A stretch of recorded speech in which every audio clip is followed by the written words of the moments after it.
42% BC రిజర్వేషన్కు సంబంధించి 42% తెలంగాణ రాజకీయ 42% తెలంగాణ రాజకీయాలు కొన్నాళ్ళుగా ఈ నెంబర్ చుట్టే తిరుగుతున్నాయి. స్థానిక సంస్థల ఎన్నికల్లో బీసీలకు 42% రిజర్వేషన్ కల్పించడానికి వీలుగా కాంగ్రెస్ ప్రభుత్వం పంచాయతీరాజ్ చట్టాన్ని సవరించింది. అసెంబ్లీలో బిల్లు పెట్టి ఆమోదించింది, గవర్నర్కు పంపించింది. అది కేంద్రం దగ్గరకు కూడా చేరిపోయింది. కానీ అక్కడి నుంచి మాత్రం ఆ బిల్లుకు ఆమోదం రావడం లేదు. కొత్త రిజర్వేషన్లు అమల్లోకి రాలేదు. దీంతో ఎలాగైనా సరే బీసీలకు 42% రిజర్వేషన్లు కల్పించడానికి వీలుగా ఆర్డినెన్స్ కూడా తీసుకొచ్చింది తెలంగాణ ప్రభుత్వం. దీనికి సంబంధించిన ముసాయిదా ఆర్డినెన్స్ని న్యాయ సలహా కోసం గవర్నర్ జిష్ణుదేవ్ వర్మ కేంద్ర హోంమంత్రిత్వ శాఖకు పంపించినట్టుగా తెలుస్తోంది. మరోవైపు అసెంబ్లీ ఆమోదించిన బీసీలకు 42% రిజర్వేషన్ల బిల్లు కూడా కేంద్రం దగ్గరే ఉంది. దీనిపై 30 నుంచి 32 అభ్యంతరాలను వ్యక్తం చేస్తూ కేంద్రం తిరిగి రాష్ట్రానికి పంపినట్టుగా తెలుస్తోంది.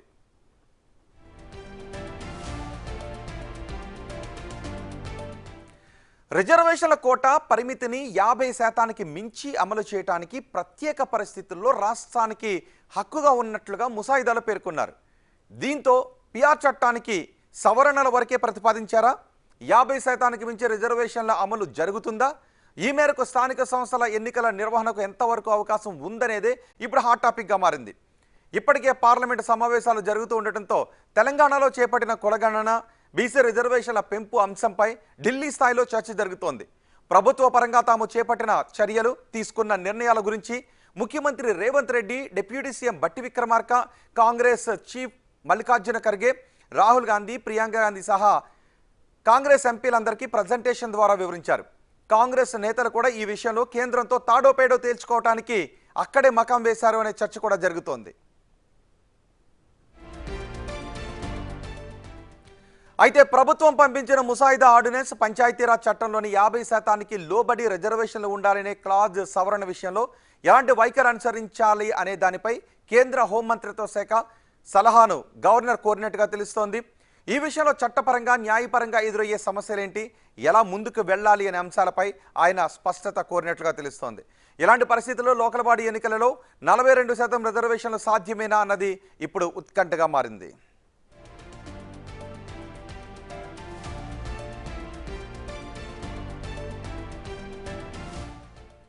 ఇదే విషయంపై ఇప్పుడు మనం చర్చించబోతున్నాం. ఈ చర్చలో మనకు అందుబాటులో ఉన్నారు ప్రభుత్వ విప్ ఆది శ్రీనివాస్, అలాగే గంధమల్ల ఆనంద్ గౌడ్, తెలంగాణ బీజేపీ ఓబీసీ మోర్చా అధ్యక్షులు, బీజేపీ నుంచి మనకు అందుబాటులో ఉన్నారు. ఆనంద్ గౌడ్ గారు, ఆది శ్రీనివాస్ గారు, నమస్తే అండి. నమస్కారం సార్. ముందుగా ఆది శ్రీనివాస్ గారు, ఏంటి సాధ్యం అవుతుందా? 42% రిజర్వేషన్లు అమలు చేసి తీరుతామంటున్నారు, కానీ రెండు కేంద్రం దగ్గర ఆగిపోయి క్వరీస్ వేస్తూ మళ్ళీ ప్రభుత్వానికి, రాష్ట్రానికే పంపిస్తున్నట్టుగా తెలుస్తోంది. సాధ్యం అవుతుందనే భావించాలి. బీసీలు చిరకాలంగా కోరుతున్నటువంటి ఆ బిల్లులు ఆమోదం పొందుతాయన్న ఒక నమ్మకంతోనే మేము ముందుకు అడుగు వేస్తున్నటువంటి సందర్భం. ఈరోజు హిస్టారికల్ మూమెంట్, సువర్ణ అక్షరాలతో లిఖింపబడేటువంటి బీసీ బిల్లుని ఈరోజు కాంగ్రెస్ పార్టీ ప్రభుత్వం, రాహుల్ గాంధీ గారి ఆలోచనకు అనుగుణంగా, రాహుల్ గాంధీ గారు దేశవ్యాప్తంగా భారత్ జోడ్లు చేసినటువంటి దానికి వారు డిమాండ్కు, లేదంటే వారు చేసినట్టు సూచనకు మరి రేవంత్ రెడ్డి గారు ముందుకు రావడం, పొన్న ప్రభాకర్ గారు వారు అక్కడ అసెంబ్లీలో ప్రవేశపెట్టడం, నేను బీసీ బిడ్డగా దాన్ని బలపరిచే సందర్భంలో ఇప్పుడు షెడ్యూల్ 9లో రాజ్యాంగ సవరణ చేసి పంపాలని చెప్పని ఒక కార్యక్రమం చేసుకొని ఈరోజు సెప్టెంబర్ 30లోకి ఎన్నికలు జరపాలని చెప్పని హైకోర్టు చెప్తున్న క్రమంలో గతంలో 2018లో రాష్ట్ర పంచాయతీరాజ్ చట్టాన్ని 50%కు రిజర్వేషన్కు లోబడి ఉంటామని చెప్పి బీఆర్ఎస్ ప్రభుత్వాలు చేసినటువంటి సవరణ చేస్తూ ఒక ఆర్డినెన్స్ తీసుకొని రావడం, దాన్ని గవర్నర్ దగ్గరకు పంపడం. మీరు అన్నట్టుగా ఇవి రెండు కూడా ఈరోజు గవర్నర్ గారు మీరు అంటున్నట్టుగా కేంద్ర ప్రభుత్వానికి, హోంశాఖకు రాష్ట్రపతి గారు. ఆది శ్రీనివాస్ గారు, ఇక్కడ ఈ డిబేట్ లో మనకి బీజేపీ నుంచి వచ్చారు, కానీ ఇప్పటి వరకు బీఆర్ఎస్ చెప్తున్నది కూడా ఇదే, సాధ్యం కాని విషయాన్ని సాధ్యం అవుతుంది అని తెలంగాణ ప్రజలకు చెప్పారు. ఇప్పుడు అది సాధ్యం కావట్లేదు అని బీఆర్ఎస్ అప్పటి వరకు ఉంది. మీరేమో ఇప్పుడు బీజేపీ వల్లే సాధ్యం కావట్లేదని అంటూ ఉన్నారు. సో మీరు మేము చేయాల్సింది అంతా చేస్తాం, ఇక బీజేపీ అడ్డుపడుతుందని అంటున్నారు. రైట్, అదేనా? అంతేనా? ఇప్పుడు సార్ మేము మా చేతుల్లో చేసినాం. ఇది ఫెడరల్ ప్రభుత్వం, ఇది ఫెడరల్ ప్రభుత్వంలో మనం ఉన్నాము. కేంద్ర ప్రభుత్వం తీసుకునే నిర్ణయం రాష్ట్ర ప్రభుత్వం పంపిన బిల్లు మీద గౌరవంతో ఇవ్వాలని చెప్పని మేము కోరుతా ఉన్నాం. ఓకే, సరే వాళ్ళు చేయకపోతే మేము చేసుకుంటాం మా రాహుల్ గాంధీ ప్రధాని వచ్చిన తర్వాత. నేను కూడా ఒక విషయం చెప్తున్నా, అంటే అప్పటి వరకు 69% రిజర్వేషన్ ఆల్రెడీ తమిళలో జరుగుతా ఉంది. నా మాట వినండి. 42తో మేము ఎన్నికలకు పోవాలని చెప్పి ఆర్డర్ తీసుకుని వచ్చినాం. ఆ ప్రకారం పోవడానికి కోసం ప్రయత్నం చేస్తున్నాం. బహుశా ఆ కోణంలో ఎలాంటి ఇబ్బందులు ఉండకపోవచ్చు. రాజకీయ పరంగా విద్యా ఉద్యోగాల కోసం కూడా మనం చేసినాం కదా. అసెంబ్లీలో 2 బిల్లులు ప్రవేశపెట్టినాం. ఒకటేమో రాజకీయంగా స్థానిక సంస్థల ఎన్నికల్లో 42% కొరకు, అదేవిధంగా బీసీలకు విద్యా ఉద్యోగాల్లో కూడా ఇంకో బిల్లులు కూడా మనం 2 బిల్లులు ఆ రోజు ఈ రోజు రాష్ట్రపతి గారికి పంపించింది తెలంగాణ రాష్ట్ర ప్రభుత్వం 2 బిల్లులు పంపించినాం మనం. ఒకే బిల్లు కాదు, 2 బిల్లులు విడదీసిన. ఒకటేమో స్థానిక సంస్థల ఎన్నికలు 42%, ఇంకోటి రాజకీయ విద్య ఉద్యోగాలు. వాళ్ళు ఇవ్వకపోతే ఆ కోణంలో చెప్పే ప్రయత్నం చేస్తున్నా. ఆర్డినెన్స్ మనం కూడా ఇప్పుడు 2018 చట్టాన్ని పంచాయతీ చట్టాన్ని కూడా మార్చుకుంటూ ఆర్డినెన్స్ తీసుకుని వచ్చినాం. రేపు మళ్ళీ క్యాబినెట్లో ఏం తీసుకుంటారో చూద్దాం సందర్భాన్ని బట్టి. ఇక్కడ నేను ఏమంటున్నా, 50% రిజర్వేషన్ దాటద్దు అని వీళ్ళు అంటున్న సందర్భంలో ఇప్పుడు ఎకనామికల్ బ్యాక్వర్డ్ క్లాస్కి సంబంధించినటువంటి వాళ్ళకి 10% ఇస్తే కలిపితే 60% అయినట్టే కదా. ఆ క్యాబ్ పోయిందని చెప్పని మా ముఖ్యమంత్రి మీ అనేక సందర్భాలు చెప్తున్నా. ఆ అంశం ఎందుకు చర్చిస్తున్నారో మాకు అర్థమైతలేదు. నేను ఇక్కడ ఖచ్చితంగా మనం బీసీ కులాలకు సంబంధించినటువంటి ఒక చక్కటి నిర్ణయం వచ్చినప్పుడు స్వాగతించాలని ఎప్పుడైతే పెట్టారో అప్పుడే క్యాపింగ్ ఎగిరిపోయింది. కాబట్టి ఎక్కడ బీజేపీ అలాంటి క్వరీస్ పెట్టాల్సిన అవసరం లేదని అంటారు, రైట్? ఓకే, అదే చెప్పే ప్రయత్నం చేస్తున్నా. ఓకే, మనం అందరం కూడా స్వాగతించాలి. నేనేమంటున్నా, బీజేపీ కానీ బీఆర్ఎస్ కానీ దీన్ని రాజకీయం చేయకుండా ఈరోజు కాంగ్రెస్ పార్టీ బీజేపీ రాజకీయం చేస్తుందా? ఒక్క మాట స్ట్రైట్ గా చెప్పండి ఆర్ శ్రీనివాస్ గారు. బీజేపీ సెంట్రల్ లో ఈ బిల్లుపై రాజకీయం చేస్తుందా? అంటే నేను ఒకటి చెప్పదలుచుకున్నాను. 8 మంది ఎంపీలను ఇచ్చినటువంటి తెలంగాణకు సంబంధించిన ఎంపీలందరూ కూడా కిషన్ రెడ్డి గారు కూడా ఈరోజు మేము మాట్లాడడం జరిగింది. కిషన్ రెడ్డి గారు కూడా పత్రిక చెప్పినాం, జంతర్ మంతర్ చెప్పినాం. వాళ్ళు ఒకవేళ ఆపి ఎన్నికల్లో ఇవ్వకపోతే రాజకీయం చేసినట్టుగా భావిస్తాం. ఇప్పుడే మేము వారు రాజకీయం చేస్తున్నారని చెప్పి ఇప్పుడే నేరుగా మాట్లాడే ప్రయత్నం వాళ్ళ మీద బాధ్యత పెడుతున్నాం. ఇప్పటికైనా పార్లమెంట్ నడుస్తుంది, మీరు కేబినెట్ మంత్రి ఉన్నాడు, కేబినెట్ చర్చించండి. ఈరోజు పార్లమెంట్ మా రాహుల్ గాంధీ గారు కూడా సెప్టెంబర్ 30 లోపు ఎన్నికలు నిర్వహించాలి అని కోర్టు కూడా మొన్న తీర్పునిచ్చింది. ఆ దిశగా ముందుకు వెళ్ళాలంటే రిజర్వేషన్ అంశం తేలాలి. రిజర్వేషన్ అంశం తేలాలి అంటే అటు బిల్లు సెంట్రల్ గవర్నమెంట్కి పంపించిన బిల్ అయినా అగ్రీ చేయాలి, లేదు గవర్నర్ ఇప్పుడు న్యాయ సలహాలకు పంపించిన ఆర్డినెన్స్ అయినా ఓకే చేయాలి. అది అవుతుంది అనుకుంటున్నారా? నమ్మకం మీకుందా? నమ్మకం ఉంది, కావాలి. నేను ఏమంటున్నా, ఇక్కడ రాజకీయ పరంగా రిజర్వేషన్ 42% ఇవ్వాలన్నప్పుడు ఎలాంటి అభ్యంతరం లేకుండా ఆర్డినెన్స్ రావడానికి కాదు. ఇక్కడ మనం ఏం చేసినాం, 2018 చట్టంలో 50% రిజర్వేషన్ను మేము సవరించినాం. అవును, మనకు సుప్రీంకోర్టులో ఉన్న తీర్పు ప్రకారము ఒకవేళ ఆయా రాష్ట్రాల్లో శాస్త్రీయ పద్ధతుల్లో మీకు డాటా లెక్కలుంటే మీరు పెంచుకుంటే అభ్యంతరం లేదని చెప్పని కూడా ఇంద్రసాని ఇచ్చిన తీర్పులో ఉన్నటువంటి సందర్భం బట్టి మేము ముందుకు పోవాలనుకుంటున్నాం. నేను ఇక్కడ మీరు క్లియర్గా ఉన్నాము. 42% రిజర్వేషన్ ముందుకు పోయేటప్పుడు ఏ పార్టీలో ఉన్న బీసీ బిడ్డలని దీని మీద స్టేక్ అయితే ఓరు కదా. ఒకవేళ పోయిననుకో వాళ్ళతో మాట్లాడే ప్రయత్నం చేద్దాం అనుకుంటున్నాం. మేము ఇక బీసీ సంఘాలుగా బీసీల కోసం ఉద్యమించే నాయకులంగా ఎక్కడికెక్కడ అందరూ నిలబడి ఒక 42% ప్రభుత్వం రిజర్వేషన్ ఇచ్చి ముందుకు పోదాం అంటే వీళ్ళు ఆపలేరు కదా. వీళ్ళు ఆపడం కోసం ప్రయత్నం చేసి ఒక కోర్టుకు వెళ్ళేటువంటి సందర్భం ఉంటే మన ఉన్నటువంటి కులగణన చేస్తే 56.35% వచ్చింది కాబట్టి మేము ముందుకు పోతున్నాం చెప్పనే కార్యక్రమం చేయడానికి సిద్ధంగా ఉంది. వీళ్ళు ఏమనంటే దానిలో మైనార్టీకి సంబంధించి తీసుకుని వస్తారు. మైనార్టీలకు సంబంధించి అందరూ కలిసి మైనార్టీలలో బీసీలు కూడా ఇందులోకి వస్తారు. ముస్లింలు ఒక తెగ రాకపోవచ్చు. మనలో దూదేకులు ఫకీరు వీళ్ళందరూ గతంలో మన ముత్తాతల నుంచి తాతల నుంచి ఎవరైతే ఉన్నారో వాళ్ళు రావడానికి అవకాశం ఉంటే స్కోప్ ఉంటుందేమో, కానీ అందరూ వాళ్ళు రావడం వల్ల ఇక్కడ నష్టం జరుగుతుంది చెప్పిన వాదన తీసుకుని వస్తారు. అట్లా గుజరాత్లో మా మైనార్టీలకు రిజర్వేషన్ ఇస్తున్నారు, లేదా గుజరాత్లో ఇస్తున్నారు. ఇప్పుడు మోడీ గారు ఎంపీ ఉన్న ఉత్తరప్రదేశ్లో ఇస్తున్నారు. ఈరోజు ఆర్ఎస్ ప్రధాన కేంద్రం ఉన్న మహారాష్ట్రలో కూడా ముస్లింలకు రిజర్వేషన్ ఇస్తారు. వాళ్ళు అధికారులు ఉన్నటువంటి వాళ్ళకేమో ముస్లింలలో పేదలకు రిజర్వేషన్ ఇచ్చుకోవచ్చట, మేము రిజర్వేషన్ ఇచ్చుకోవద్దని చెప్పట్టు కూడా కరెక్ట్ కాదు కదా పైసా. ఇక్కడ బీసీలు అందులో ఉన్నటువంటి వారికి ఇవ్వడానికి కోసం. ఓకే, శ్రీనివాస్ గారు ఒక్క నిమిషం. గన్నమల ఆనంద్ గౌడ్ ఉన్నారు బీజేపీ నుంచి, ఆయన ఏమంటారు చూద్దాం. ఆనంద్ గౌడ్ గారు, ఆది శ్రీనివాస్ గారికి నమ్మకం ఉంది 42% రిజర్వేషన్లతోనే మేము ముందుకు వెళ్తాం, అన్ని అడ్డంకులు తొలగిపోతాయని. ఏం జరుగుతుంది? బీజేపీ అడ్డంకులు సృష్టిస్తుందా? సెప్టెంబర్ 30 లోపు 42% బీసీ రిజర్వేషన్స్తో తెలంగాణలో లోకల్ బాడీ ఎలక్షన్స్ జరుగుతాయా? నమస్కారం సార్, ఈ డిబేట్లో ఉన్న వాళ్ళందరికీ. ముఖ్యంగా బీజేపీ పార్టీ స్టాండ్ ఏదో అసెంబ్లీలోనే చెప్పింది 42% రిజర్వేషన్ల పైన. మేము ఈ 42% బీసీలకు రిజర్వేషన్లు ఇవ్వడానికి వ్యతిరేకిస్తలేము, రాజకీయంగా కానీ, విద్యాపరంగా కానీ, ఉద్యోగపరంగా కానీ. కానీ మేము చెప్పేది, మీరు ఈ బిల్లుని రూపొందించడంలో సరి అయిన పద్ధతిలో మీరు ముందు అడుగు వేయలేదనేదే మా ఆరోపణ. ఉమ్, ఇవాళ మీరే చెప్తున్నారు, శ్రీనివాస్ గారు చెప్తున్నారు, గవర్నర్ గారు న్యాయ నిపుణులకు పంపించిండు, అందులో 10 ప్రశ్నలు వేసి రిటర్న్ పంపించిండని. అవును. మీరు ఇంత అంటున్నారు కదా, మాకు 42% చేయాలని మా రాహుల్ గాంధీ గారు అధ్యక్షుడిగా దేశమంతా తిరిగిండు. దేశమంతా సార్ అన్న అన్న అన్న ఒక్క నిమిషమే మేము మాట్లాడతాం. నేను అయినాక నేను అనలేను, వారన్నారు యాంకర్, నేను అనలేను. లేలే, నేను ఏమంటలేను, యాంకర్ గారు అన్నారు ఆ మాట. నేను 2 విషయాలు నేను డిస్కస్ లో పోను. మా అభ్యంతరాలు మేము ఏం కావాలనుకుంటున్నామో చెప్తా. నేను ఇప్పుడు మీరు రాహుల్ గాంధీ గారు దేశమంతా తిరిగిండు, అంతకుముందు నెహ్రూ గారు గమనించలేదు, ఇందిరాగాంధీ గమనించలేదు, రాజీవ్ గాంధీ గమనించలేదు, పివి నరసింహారావు గమనించలేదు, మన్మోహన్ సింగ్ గారు గమనించలేదు. బీసీలకు మేలు చేయాలి, బీసీలకు ఈ విధంగా వెనుకబడిపోయినారు, వీళ్ళకి రాజకీయంగా, ఉద్యోగపరంగా, విద్యాపరంగా వీళ్ళకి రిజర్వేషన్లు ఇచ్చి వీళ్ళకి పైకి తీసుకురావాలని దేశాన్ని అత్యధికంగా పాలించిన కాంగ్రెస్ పార్టీకి అప్పుడు ఆలోచన రాలేదు. రాహుల్ గాంధీ గారి దేశంలో తిరిగినాక మంచి ఆలోచన వచ్చింది, సంతోషం, మేము కాదంటలేము. కానీ మీరు కమిషను, మీరు ఇక్కడ సర్వే చేసేటప్పుడు, కులగణన జనగణన చేసేటప్పుడు, కులగణన చేసేటప్పుడు మీరు పాటించిన పద్ధతి కరెక్ట్గా పాటించారు. తమిళనాడులో ఏ విధంగా అయిందో, ఎంత దూరం పక్కకే ఉంది, మనం విదేశాలు పోయి తెలుసుకుంటున్నాం విదేశాలలో ఎట్లా ఏమవుతుంది, ఏ విధంగా మనం డెవలప్ చేయాలని.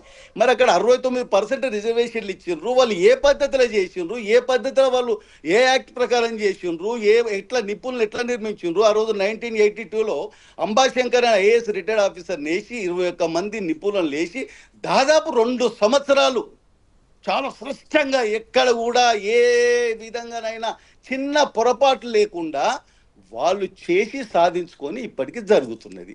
ఇది మన ముంగడుంది, మన పక్క రాష్ట్రంలో ఉన్నది. ఇక్కడ మీరు చేసిన పద్ధతిలో అనేక కుల సంఘాలు అభ్యంతరం చెప్పినాయి.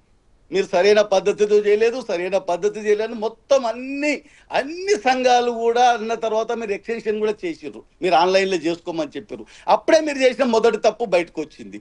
రెండో విషయము, మీరు ఎవరినైతే భూసాని వెంకటేశ్వర్లు వేసిండ్రో దానికి ఏదైనా చట్టబద్ధత ఉన్నదా, ఆయన ఎన్ని రోజులు చేసిండు, ఎన్ని రోజులు చూసిండు, ఇవన్నీ రేపు భవిష్యత్తులో ఈ 42%. కానీ కాంగ్రెస్ నేతలు ఇది మేం చేసిన సర్వే దేశానికే రోల్ మోడల్, ఇది దేశానికే తలమానికమైన సర్వే మేం చేశామని కాంగ్రెస్ నేతలు అంటున్నారు. అరే మీకు తెలియదా, మీరు టీవీలలో మాట్లాడిన కుల సంఘాలు మీటింగ్లు పెట్టి ప్రెస్ క్లబ్లలో మాట్లాడి అన్యాయం చేసిరు, సరైన పద్ధతులు జరగలేదు, అన్ని సంఘాలు చెప్పినాయి కదా. ఇప్పుడంటే విడిపోయినాయి, కొన్ని అక్కడ దిక్కు కొన్ని ఇక్కడ దిక్కు మాట్లాడుతున్నాయి, కొన్ని కేంద్రాన్ని చేయమంటున్నాయి, కొన్ని రాష్ట్రం కరెక్ట్ చేసింది, కొన్ని రాష్ట్రం కరెక్ట్ చేయలేదు, వీళ్ళు సరైన పద్ధతిలో కమిషన్ వేయలేదు. ఈ 42% అమలు చేయాలి, స్థానిక ఎన్నికలంటే 1952 340 సెక్షన్ భూస్వామి వెంకటేశ్వర్లు వేయాలి, అది వేయలేదు. మీరు ఏదైతే చట్టబద్ధత లేని భూసాని వెంకటేశ్వర్లు వేసి చేసిరు, సరైన పద్ధతులు చేసి అన్ని సంఘాలు చెప్పినాయి కదా. దేశానికి రోల్ మోడల్ ఇదా, దేశానికి రోల్ మోడల్ చేయాలంటే తమిళనాడు చేయాలి. ఓకే, కులగణన సవ్యంగా జరగలేదు కాబట్టి ఆ క్వరీస్ అన్ని వేసి మళ్ళీ వెనక పంపించాము. దానివల్ల నిజమైన మీకు చిన్న ఎగ్జాంపుల్ చెప్తాను. ఇప్పుడు శ్రీనివాస్ అన్న గారు ఏమన్నారు, ముస్లింస్ అన్నారు. మీరు ఆలోచించండి, హైదరాబాద్ లో ఓల్డ్ సిటీలో ఇప్పటికే హిందువులు లేరు. పాపం బీసీలు అక్కడ ఎవరైనా ప్రజాప్రతినిధి అవుతారని ఎంతో ఆశతో ఉంటే అక్కడున్న అన్ని సీట్లల్లో ఎంఐఎం క్యాండిడేట్లు గెలిచి బీసీ కోటలో తీసుకొని గెలిచి అక్కడ ఒక్క హిందూ క్యాండిడేట్ గెలి ఉన్నదే హిందువులు తక్కువ. అందరు ఇప్పటికే వివిధ రూపాల ఎంఐఎం ఆగడాలను తట్టుకోలేక బయటికి వెళ్ళిపోయి మిగిలిన వాళ్ళే కొందరు, ఆ కొందరైనా అక్కడ ప్రజాప్రతినిధులు అయ్యి వాళ్ళకి ధైర్యం ఇస్తేందుకు నిలబడతారేమంటే అది కూడా లేకుండా చేసి మీరు మళ్ళీ ఇప్పుడు ఇక్కడ కూడా ఇదే విధంగా ముస్లింలని ఇక్కడ వరకు ప్రపంచం మన ఇండియాలో ఎప్పుడు బీసీ ముస్లిమ్స్ అని డిక్లేర్ చేసిర్రు. ఇది ఎక్కడి పద్ధతి అండి? బీసీ ముస్లింలు 10% ఏంటి, ఉన్న 15%లా ఈ రాష్ట్రంలో ఎంతమంది ముస్లింస్ ఉన్నారు? ముస్లింలకు ఇస్తుండ్రే. గుజరాత్ లో ముస్లింలు పేదవాళ్ళకి ఇస్తున్నారు. 10% ఎందుకుంటారన్నా? మీకు మీరు 10 అనుకుంటారు. ఎవరన్నారు 10% అని? ఎవరు 10% అన్నారన్న? మీకు 10% అనుకుంటున్నారు. లేదన్నా మీరు అర్థం 56% 12% BC ముస్లిమ్స్ 56.37%. అలా ముస్లింల శాతం చూపించిరా లేదా? మీరు మాట్లాడేది రాజకీయ కోణంలో మాట్లాడుతుంటే నేనేం అభ్యంతరం చెప్పండి, దానికి రాజకీయ కోణంలో సమాధానం చెప్తా. లేదు నేనేమో ఆనంద్ నువ్వు మాట్లాడి ఏమన్నా నా మాట విని ఆనంద్ నాకు అదే నేనేమంటారు మనందరం కలిసి బీసీలకు న్యాయం చేసుకుందాం. ఏ పార్టీలు ఎవరమున్నా బీసీలకు సంబంధించి న్యాయమైనటువంటి ఆలోచనతో ముందుకు పోదామని నేను చెప్తున్నా. న్యాయమైనటువంటి ఆలోచన ఈరోజు ఓ పద్ధతి ప్రకారంగా 150 మంది ఇండ్లకు ఒక ఎన్యుమరేటర్, అట్లా 97,000 మంది ఎన్యుమరేటర్లు పెట్టుకున్నాము. ఇంచుమించు 56 రోజులు జరిగింది. తర్వాత 10 రోజులు ఇంకా మాకు సమయం సరిపోదంటే కూడా మనం ఆన్లైన్ పెట్టుకోవడానికి అవకాశం ఇచ్చినాము. ఈరోజు 56.37% ఉందని బీసీ లెక్క తేలింది. ఈరోజు గతంలో తెలంగాణలో బీఆర్ఎస్ సర్కార్ చేసినప్పుడు 51% తేలింది. ఇప్పుడు 5.37 పెరిగింది. ఈరోజు 42% ఒక చక్కటి అవకాశం వచ్చింది అని మీరు అంటారు. అసెంబ్లీ ఆమోదం మేము ఒప్పుకున్నాం అంటారు కదా, అదేదో కేంద్రం నొప్పి అంటున్నాం. మేమేమో అదేదో కేంద్రాన్ని ఒప్పియండి, షెడ్యూల్ లైన్లు చేర్చే ప్రయత్నం చేయండి. ఈరోజు సరే రోల్ మోడల్ కాదని మీరు అంటున్నారు. ఈరోజు మేము కాంగ్రెస్ పార్టీ రోల్ మోడల్ అన్న తర్వాత ఈరోజు కేంద్ర ప్రభుత్వం క్యాబినెట్లో కూడా దేశ జనాభా లెక్కలతో ప్రకారము దేశ జనాభా లెక్కలతో పాటు కులగణన కూడా చేస్తామని ఇచ్చినట్టునే ఈ డిమాండ్కి దిగచ్చినట్టుగా మేము భావిస్తున్నాం. ఈరోజు దేశ జనాభా లెక్కలతో కులగణన చేస్తున్నాం. మేము ఈరోజు తెలంగాణ అది ఆనంద్ తెలంగాణలో ఒకవేళ మీరు తప్పు చేసినాం అనుకుంటే మీరు కులగణన చేసినప్పుడు మీరు తెలంగాణలో దేశ జనాభా లెక్కలు చేసినప్పుడు మీరు కులగణన చేస్తారు కదా. ఈ విధంగా మాట్లాడారు రోహిత్. ఇప్పుడు ఆనంద్ మాట్లాడితే నేనేం చెప్పలేను. మేము మీరు కేంద్ర బీజేపీ అరే ఒక్క నిమిషం ఆగు ఆగే బీజేపీ ప్రభుత్వం రేపు కులగణన జనాభా లెక్కలతో పాటు కులగణన కూడా చేస్తామని ముందుకు వచ్చింది. తెలంగాణలో చేస్తారు కదా, ఏం మోడల్ చేస్తారు? వేలేక ఒక 56.7 కంటే పెరుగుతే మంచిదే కదా. ఒక రూపాయి పట్టదు కదా అంటున్నా. ఒక ఆలోచన వచ్చింది కదా, వచ్చింది కదా. ఈరోజు 56% లెక్క పక్కా తేలింది. మీరు రాండ్రి మీరే కొలుయండ్రి.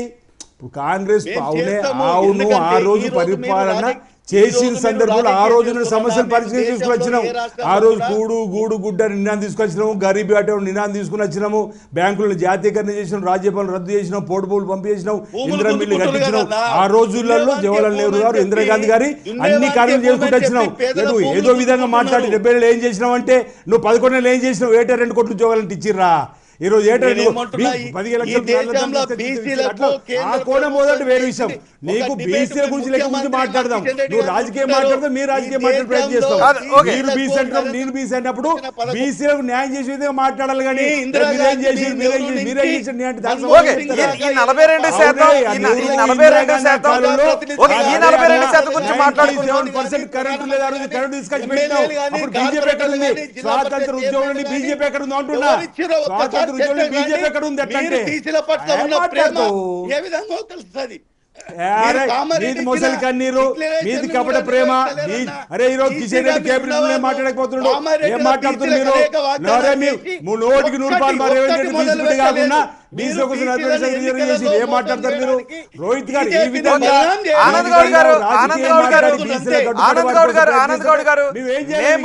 ఆయన ఎదురు రాజకీయం మాట్లాడాలనుకుంటే నేనేం చేస్తా? రాజకీయం మాట్లాడతారు. దానికోసం చర్చ పెట్టు. ఈ రాజకీయం కోసం చర్చ పెట్టండి. వేరే గురించి చర్చ వేరు.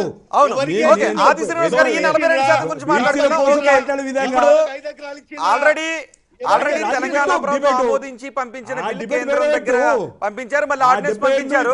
ఇప్పుడు దాని శ్రీనివాస్ గారు ఇప్పుడు కేంద్రం క్వరీస్ చేస్తున్న నేపథ్యంలో ఎందుకు తెలంగాణ ప్రభుత్వం చేపట్టినటువంటి గణన సరిగా లేదు అని అంటూ ఉన్నారు. కాబట్టి అంటే ఇప్పుడు తెలంగాణ ప్రభుత్వం చేపట్టిన సర్వే పైన అనుమానాలు వ్యక్తం చేస్తున్నారు. కాబట్టి ఈ ఆర్డినెన్స్కి ఆమోద ముద్ర పడే అవకాశం ఉంటుందా? ఈ క్వరీస్కి మీరు రిప్లై ఇచ్చినా సాధ్యమయ్యే అవకాశం ఉంటుందా? లేదంటే రేపు కేంద్రం కులగణన జనాభా గణన ఒకేసారి చేసి అప్పుడు మాత్రమే దీనిపై ఏదైనా నిర్ణయం వెలువడబోతుందా? ఈ స్థానిక సంస్థలకి సెప్టెంబర్ 30 లోపు ఏదో ఒక మోక్షం జరిగే అవకాశం ఉంటుందా? నేను ఇంతకుముందు చెప్పిన కదా, ఓ నమ్మకంతో ఉన్నాం, ఓ విశ్వాసంతో ఉన్నాం. బీసీ బిడ్డగా బీసీలకు న్యాయం జరగాలని కోరుకుంటాం. ఒకవేళ వాళ్ళు కొర్రీలు వేస్తే మా రేవంత్ రెడ్డి గారు మొన్న బీసీ సంఘాలు సన్మానం చేసిన రోజు ఒక మాట అన్నాడు, ఒకవేళ ఇంకా మా చిత్తశుద్ధిని మేము నిరూపించుకున్నాం, కులగణన చేసినాం, 56% పైన తేలింది, 42% రిజర్వేషన్ మేము చట్టసభలో మేము బిల్లు ప్రవేశపెట్టినాం, ఆమోదం చేసినాం, ఆర్డినెన్స్ కూడా తీసుకుని వచ్చినాం. ఇంకా ఈ తెలంగాణ రాష్ట్ర ప్రభుత్వం ఇది చేయాలని చెప్పారంటే అర్ధరాత్రి అయినా నేను క్యాబినెట్ను అసెంబ్లీని ప్రవేశపెట్టి అవి కూడా క్లియర్ చేస్తామన్నారు. అంటే ఒకవేళ వీరు ఏమైనా కొర్రీలు వేసినా వాటికి అనుగుణంగా బీసీలకు సంబంధించి లబ్ధి చేసే కార్యక్రమం ఏదున్నా క్లారిఫై చేయడానికి ప్రభుత్వం సిద్ధంగా ఉందని చెప్పినాం. నేను ఇప్పుడు ఈ మీరు చర్చ బీసీల కోసం పెట్టినప్పుడు 70 ఏళ్ళ గురించి చర్చ, ఇప్పుడు 11 ఏళ్ళ చర్చ, అదొకసారి చర్చ పెట్టండి, దాని గురించి మాట్లాడదాం. ఇప్పుడు కేవలం బలహీన వర్గాలకు సంబంధించి 42% రిజర్వేషన్తో ఈ 30 లోపల హైకోర్టు ఇచ్చిన తీర్పు ప్రకారం ముందుకు పోవాలని చెప్పిన క్రమంలో ఒక బీసీ బిడ్డగా 42% రాజకీయ రీత్యా రావాలని కోరుకుంటున్నా. దానికి కేంద్ర ప్రభుత్వ సహకారం ఉంటే ఇవ్వమని చెప్పండి. మా సహకారం ఇంకేమైనా కావాలంటే కొర్రీలు వేస్తే చేయడానికి సిద్ధంగా ఉన్నాం. ఏదేమైనా 42% రిజర్వేషన్తో ఎన్నికలు జరగాలని చెప్పని బలీయంగా కాంగ్రెస్ పార్టీ కోరుకుంటుంది, రేవంత్ రెడ్డి గారు కోరుకుంటూ, బీసీ బిడ్డగా నేను కోరుకుంటున్నా. ఆ కోణంలో కేంద్ర ప్రభుత్వం వారి గవర్నర్ గా పంపించిన తెలంగాణ ప్రభుత్వం చేపట్టిన మీరన్నప్పుడు కొర్రీలు వచ్చినా నాకేం తెలుసు, మీరే అంటారు కదా, ఇంకా నాకేం తెలుసు, మీరే అంటారు కదా, నాకు తెలియదు ఇప్పుడు కొర్రీలు వచ్చిన తెలియదు, మీరే అంటారు. అయితే యాంకర్ మీరు అంటున్నారు, వారే యాంకర్ గారు మీరు అంటున్నారు. మా దగ్గర ఉన్న సమాచారం ప్రకారం వచ్చిన యాంకర్ రోహిత్ గారు మీ ఆలోచన ప్రకారం ఒకవేళ కొర్రీలు వచ్చినా అదేందో క్యాబినెట్ కూసి చర్చిస్తుంది కదా. అలాంటి అసెంబ్లీ అవసరం అనుకుంటే అసెంబ్లీ పెట్టి వారికి సంబంధించినటువంటి వివరాలు ఇస్తాం, తప్పే ఉంది. అలాంటి కొర్రీలు వచ్చినా మేము ప్రభుత్వం సిద్ధశుద్ధి ఉందని చెప్తున్నాం చేయడానికి. వారు అడిగినటువంటి ప్రతి ప్రశ్నకు సంబంధించి బట్ డేటాబేస్ ఉంది, శాస్త్రీయ పద్ధతుల్లో మేము చేసినటువంటి కులగణకు సంబంధించినటువంటి లెక్కలు ఉన్నాయి. ఎన్నికలలో ఓట్లు వేస్తే బీజేపీ నాయకులు చేస్తున్న అర్థమవుతుంది. శ్రీనివాస్ గారు, బీజేపీ నాయకులు చెప్తాం ఒకవేళ వాళ్ళు లేలే మీరు నేనేమంటున్నా 150 ఇండ్లకు సంబంధించి ఒక బెండల్ ఆల్రెడీ మండల పరిషత్ డెవలప్మెంట్ ఆఫీస్లో ఉంది. పలానా గ్రామంలో, పలానా కాలనీలో, పలానా పట్టణంలో, పలానా వార్డులో, పలానా కార్పొరేట్ స్థాయిలో మాకు డౌట్ ఉందంటే వెళ్తే అక్కడ ఆ 150 మంది ఇండ్లకు సంబంధించిన చిట్టా ఇప్పుడు కంప్యూటరీకరణ చేసి పెట్టినాం. బెండల్స్ కూడా ఉన్నాయి, ఎక్కడ ఇబ్బంది లేదు. వాళ్ళు శాస్త్రీయ పద్ధతిలో జరగలేదు, పలానా ప్రాంతంలో చెప్పని కొర్రీ వేస్తే దానికి సంబంధించినటువంటి సమాచారాన్ని ప్రభుత్వం ఇవ్వడానికి సిద్ధంగా ఉందని చెప్తున్నాను. ఆనంద్ గౌడ్ గారు, కొర్రీస్తో కాలయాపన చేయకుండా మేము శాస్త్రీయంగానే సర్వే చేసాం, 42% బీసీలకు రిజర్వేషన్లు కల్పించాలనే చిత్తశుద్ధితో ముందుకు వెళ్తున్నాం. కొర్రీస్తో కాలయాపన చేయకుండా ఇప్పటికే చాలా కాలయాపన జరిగింది. బీజేపీ సహకరించే అవకాశం ఉందా? రాష్ట్ర బీజేపీ నేతలు సహకరిస్తారా ఈ విషయంలో? మీరు ఒకటి గమనించండి, మేము 42% రిజర్వేషన్ ద్వారా ఈ రాష్ట్రంలో బీసీలకు న్యాయం చేయాలని కోరుకున్న వాళ్ళంటే మొదటి స్థానంలో బీజేపీ ఉంటుంది.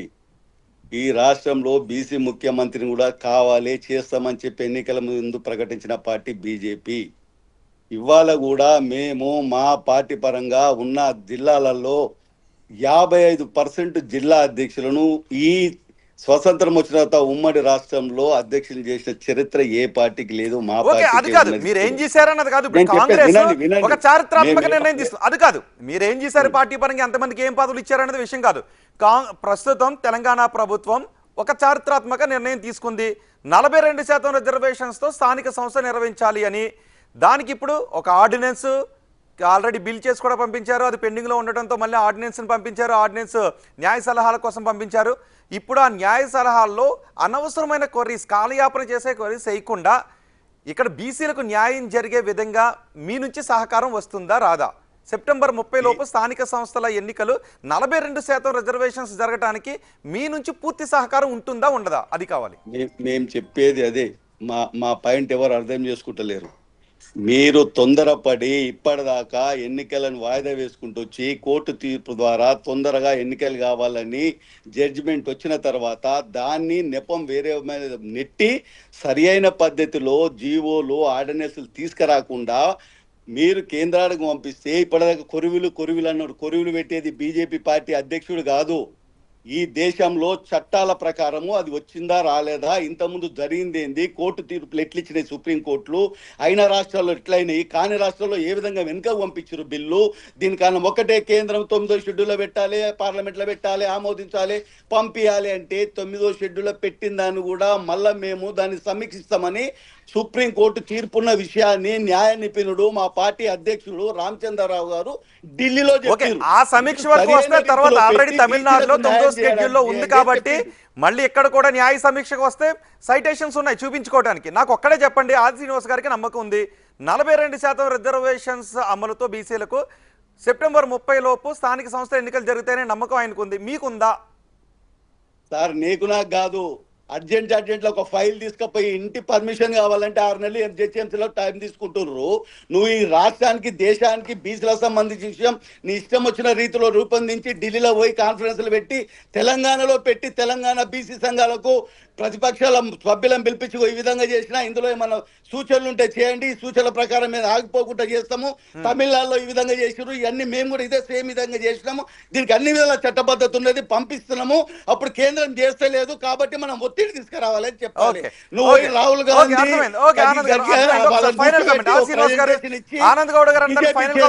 బీజేపీ చేస్తలేదు, ఢిల్లీలో ప్రచారం గురించి చేస్తే మీకు నమ్మకం ఉందని అంటున్నారు మీరు.